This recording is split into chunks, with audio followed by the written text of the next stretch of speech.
आज की जो कहानी है वो मुंबई में एक शहर लगता है पुणे पुणे की ये घटना है। जो कहानी है वो आज हम आप लोगों के सामने लेके आए हैं कि किस तरह से एक लड़की के साथ 12 लड़के रेप करते हैं और 12 लड़के रेप करने के बाद जब उसे उस लड़की को स्टेशन पे छोड़ देते हैं, इसके बाद दो जो कर्मचारी होते हैं, सफाई कर्मचारी होते हैं, फिर वो भी उस लड़की के साथ रेप करते हैं और रेप करने के बाद उस लड़की को ट्रेन में बिठा के छोड़ देते हैं।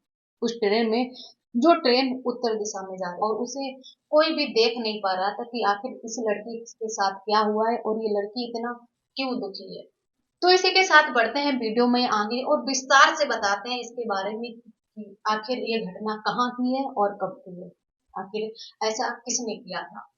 एक लड़की होती है जो मुंबई में एक शहर लगता है पुणे पुणे की किसी इलाके की रहने वाली एक लड़की थी, जिसके माता पिता एक नर्सरी में काम करते थे, जो वो पौधों को लगाते थे और बेचा करते थे। लड़की की उम्र लगभग 14 साल वर्ष की थी, नाबालिग लड़की थी, ज्यादा उम्र नहीं थी उसकी। लेकिन वो अपने किसी दोस्त से मिलने के लिए पुणे के रेलवे स्टेशन पर आती है।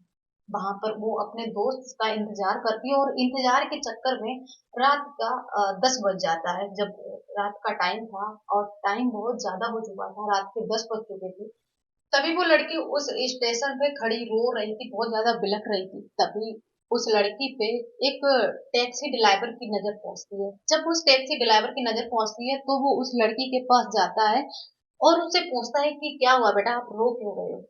तो वो लड़की अपना सारे दास्तान बताती है कि मैं यहाँ अपने घर वालों से छुपके छुपा के बगैर बताए के अपने दोस्त से मिलने आई थी, लेकिन मेरा दोस्त भी मुझसे मिलने नहीं आया। इसके बाद जो ऑटो ड्राइवर होता है वो उस लड़की को शांत करता है और फिर से बाहर की साइड चला जाता है। लड़की वहीं पे खड़ी रोती रहती है।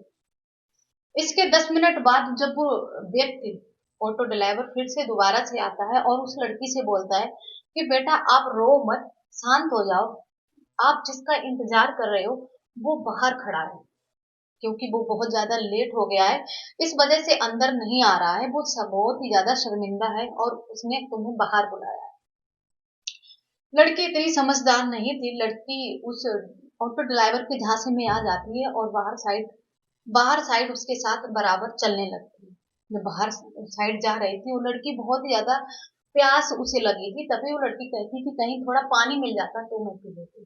तभी ऑटो ड्राइवर जो हाथ में बोतल पकड़े हुए था वो उस लड़की को दे देता है पीने के लिए। जब वो लड़की वो पानी पी लेती है, इसके बाद कुछ ही दूरी पे जाके उसे चक्कर आ जाता है। वो लड़की चक्कर में गिरती तब तक वो जो ऑटो ड्राइवर था वो उस लड़की को ऑटो के पास ले जा चुका था। इसके बाद वो लड़की बेहोश हो जाती है। ऑटो ड्राइवर जो था वो अपने ऑटो टैक्सी की पीछे वाली सीट पे उसे बिठाता है और जंगल की साइड निकल पड़ता है।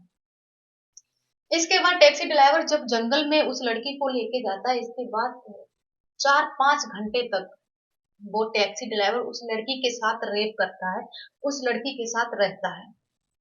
इसके बाद वो कुछ लोगों को कॉल करता है और बताता है कि ऐसे ऐसे लड़की है, अगर जरूरत है तो बताओ।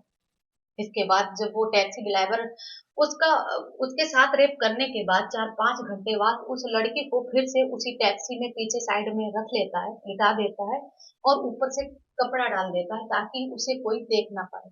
तभी वो पास के एक छोटे से होटल में लेके जाता है जहां पर 12 व्यक्ति, 12 बंदे और वहां पे उसका इंतजार कर रहे थे। वो लड़की बेहोश थी, उसे कुछ भी पता नहीं था कि उसके साथ क्या हुआ है और क्या होने वाला है, क्योंकि उस पानी की बोतल में उसे एक जहरीला नशीला पदार्थ दिया गया था, जिसके चलते वो उस पानी को पी ली और पानी पीने के बाद वो बेहोश हो गई। जब वो व्यक्ति उस लड़की को होटल में लेके जाता है, इसके बाद उस लड़की को एक कमरे में बंद करते हैं और उसके सारे कपड़े उतार देते हैं और बारी बारी करके 12 लड़के थे और एक टैक्सी ड्राइवर भी था। वहां पर पूरे टोटल 13 व्यक्ति हो जाते हैं, 13 लड़के हो जाते हैं। फिर बारी बारी से वो उसके साथ रेप करना स्टार्ट कर देते हैं। जब कुछ समय के बाद उस लड़की को होश आया तो जब उसने अपने आप को बगैर कपड़ों में देखा, बहुत ज्यादा डर गई, शर्मा गई। वो इतना ज्यादा डर गई थी कि उसे समझ में नहीं आ रहा था कि वो क्या करे और है तो है कहाँ पे। जब वो लड़की जोर शोर से चीख रही थी, चिल्ला रही थी, जब वो उसके साथ जबरदस्ती कर रहे थे, बदतमीजी कर रहे थे, तो लड़की बहुत ही तेज चीख रही थी, चिल्ला रही थी और हेल्प की गुहार लगा रही थी। बताया जा रहा है कि उस लड़की की आवाज बाहर होटल तक जा रही थी, लेकिन पता नहीं होटल का मालिक जो था वो उसकी आवाज सुन नहीं पा रहा था। जो बगल में जो रूम में जो गेस्ट ठहरे हुए थे, वो भी उस लड़की की आवाज सुनते हैं और इग्नोर कर देते हैं। काश अगर उस टाइम उस लड़की की कोई हेल्प करने के लिए आ जाता तो शायद ही आज वो लड़की जिंदा हो। उस लड़की को 13 लोग 24 घंटे एक ही रूम में रखते हैं और बारी बारी करके 24 घंटे तक उस लड़की के साथ रेप करते हैं। ये सिलसिला लगभग चलता रहता है और वहां पे एक से एक बढ़ के व्यक्ति उसके साथ गलत काम करते रहते हैं। वो लड़की भूख से बहुत ही ज्यादा चीख रही थी, चिल्ला रही थी, प्यास से उसका गला सूख चुका था। वो चीख रही थी, कह रही थी मुझे कुछ खाने के लिए दे दो, कुछ पीने के लिए दे दो। लेकिन वहां पर वो इतने निर्दयी व्यक्ति थे जो उस लड़की की आवाज ही नहीं सुन रहे। जब वो लड़की ज्यादा चीख रही थी, उसकी चीख को शांत करने के लिए, उसे शांत करने के लिए वो लोग बीच बीच में उसे नशीले इंजेक्शन भी दे रहे थे ताकि वो लड़की बेहोश हो जाए और चीखे ना। वो लड़की इंजेक्शन लगते ही वो लड़की बेहोश हो जाती है। इसके बाद उन 13 लड़कों में से किसी एक लड़की को दया आ जाती है। इसके बाद वो उस लड़की को वहां से उठाता है और एक पास के स्टेशन, पूरे स्टेशन पे छोड़ देता है। जब उस लड़की को वहां स्टेशन पे छोड़ देता है, इसके बाद जो सुबह में जब सफाई कर्मचारी वहां पे सफाई कर रहे थे, इसके बाद सफाई कर्मचारियों की नजर उस लड़की पे गई तो उस कर्म सफाई कर्मचारियों ने भी अपने हाथ धो लिए और वो उस लड़की को उठा के ले गए। इसके बाद उन्होंने भी 24 घंटे तक उस लड़की को रखा और बारी बारी से वो दोनों कर्मचारी उसके साथ गलत काम करते रहे। लगभग 48 घंटे तक उस बेचारी लड़की के साथ इतनी घिनौनी हरकत हुई, वो बहुत ही ज्यादा एकदम जिंदा लाश बनी। इसके बाद वो जो कर्मचारी थे वो उस लड़की को लाते हैं और एक ट्रेन में बिठा देते हैं। वो लड़की बहुत ही ज्यादा डरी हुई थी, बहुत ही ज्यादा घबराई हुई थी। वो एक डिब्बे में कोने में बैठी हुई थी, लेकिन उस लड़की को कोई देख नहीं रहा था। ट्रेन का जो इस ट्रेन पे बिठाया गया था, उस कर्मचारियों ने बिठाया था, उसका लास्ट स्टॉप चंडीगढ़ था।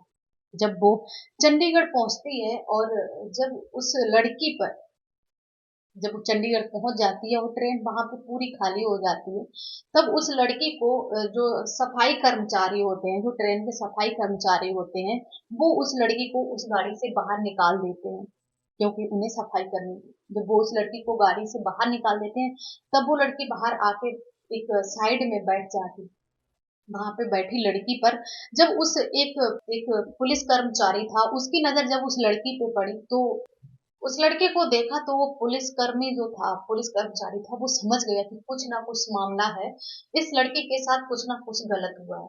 जब वो उस लड़की से पूछता है तो वो लड़की जो पुलिस कर्मचारी था उसे देख कर डर जाती है क्योंकि वो भी वर्दी में एक व्यक्ति था, एक लड़का ही था, एक आदमी भी था। वो लड़की इतना ज्यादा डर जाती है कि किसी भी आदमी को देखती है तो उसे ऐसा ही लगता है कहीं ये भी ले जाके ना मेरे साथ गलत काम हो।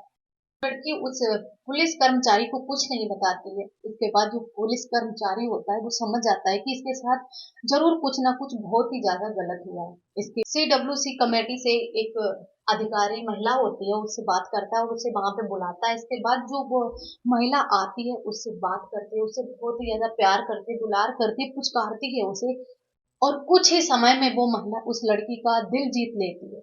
इसके बाद वो लड़की सारी अपनी दास्तान उस महिला को बताती है। बेचारी वो महिला उसकी कहानी सुनते सुनते दहाड़े मार के रोने लगती है और सामने जो खड़ा पुलिस कर्मचारी था वो भी बहुत ज्यादा परेशान था। उसकी भी आंखों से आंसू निकल गए। कहानी कुछ थी ऐसी, इतनी दुख भरी कहानी। किसी भी बहन के साथ, किसी के भी बेटी के साथ ऐसा होगा तो क्या ही होगा। उस लड़की ने उस महिला को अपनी सारी दास्तान बता दी, सारी कहानी बता दी। इसके बाद उस लड़की को हवाई जहाज से मुंबई लाया गया। मुंबई में एक हॉस्पिटल है उसमें एडमिट कराया गया। उधर उस लड़की के माँ बाप भी बहुत ज्यादा परेशान थे, बहुत ही ज्यादा दुखी थे क्योंकि उनकी लड़की मिल नहीं रही थी। काफी टाइम हो चुका था, लगभग 5-6 दिन हो चुके थे। उस लड़की की तलाश में बहुत परेशान थे। इसके बाद उन्होंने नजदीकी थाने में अपने लड़की की गुमशुदगी की एफआईआर दर्ज कराई। इसके बाद जब पुलिस भी वहां की, पुणे की जो पुलिस थी वहां पे, उस पुलिस की भी दाग देनी पड़ेगी कि उसने जो इतनी ईमानदारी से इतने अच्छे से काम किया कि उसकी, उस लड़की की छानबीन में तुरंत लग गई। इसके बाद 100 से भी ज्यादा अधिक कैमरे की रिकॉर्डिंग चेक की गई। उस लड़की में किसी का कुछ नहीं था, लेकिन इसके बाद एक रिकॉर्डिंग में उस लड़की जो ऑटो में बैठ के जा रही थी, उस ऑटो का नंबर उसमें आ जाता है। जब उस नंबर को देखा जाता है, उस नंबर को ही लेके उस जो टैक्सी ड्राइवर था उसे पकड़ा जाता है। उस टैक्सी ड्राइवर को पकड़ने के बाद जब चंडीगढ़ की पुलिस और पुणे की पुलिस दोनों मिलके उन उन अपराधियों को, जो 13 अपराधी थे, उन्हें ढूंढते। लेकिन जब उस लड़की को हॉस्पिटल में एडमिट कराते हैं, जब उसका बयान लिया जाता है, तो उन कर्मचारियों के बारे में भी वो लड़की बताती है और उन 12 लड़कों के बारे में भी बताती है, टैक्सी ड्राइवर के बारे में भी बताती है कि किस तरीके से उन लोगों ने उस लड़की के साथ गलत किया। एक केस और भी ऐसा हुआ था दिल्ली का, जिसमें निर्भया निर्भया के बारे में तो काफी लोगों ने सुना ही होगा। उसके साथ भी कुछ ऐसे हुआ था, लेकिन इस लड़की के साथ जो हुआ वो उससे भी ज्यादा बड़ा हुआ, उससे भी ज्यादा अधिक हुआ। लड़की वो जिस हॉस्पिटल में एडमिट थी, उस हॉस्पिटल में कोई भी जेंट्स, या तो अधिकारी हो या डॉक्टर हो या सफाई कर्मचारी हो, कोई भी उस रूम में जाना अलाउ नहीं था, क्योंकि उस लड़की के अंदर व्यक्ति, मेल नाम का इतना डर बैठ गया था कि कोई भी व्यक्ति उस रूम में जाने से इनकार कर दिया, चाहे फिर वो अधिकारी हो, चाहे फिर वो कर्मचारी हो या फिर डॉक्टर हो। उस लेडीज का इलाज महिला लेडीज ने ही किया। वहां पे जो डॉक्टरों की टीम थी वो भी पूरी की पूरी महिलाएं ही थी। इस तरह से उस लड़की का इलाज चला और पुलिस भी छानबीन करने में जुटी है कि आखिर किस तरीके से उन उन अपराधियों को पकड़ा जाए। आखिर 13 अपराधी थे। जब टैक्सी ड्राइवर से पूछताछ की गई, उसका बयान लिया गया, इसके बाद उसने उन 12 व्यक्तियों के नाम बता दिए। लेकिन जो स्टेशन पे जो 2 कर्मचारी थे, जब उस लड़की का बयान लिया गया तो उस लड़की ने उन 2 कर्मचारियों के बारे में भी बताया। इसके बाद पुलिस ने उन लोगों को हिरासत में ले लिया है। अब मामला कोर्ट में जाएगा, पुलिस उन्हें कौन सी सजा सुनाती है या फिर आगे जो भी मुझे जानकारी मिलेगी मैं आप लोगों के साथ जरूर शेयर करूंगी।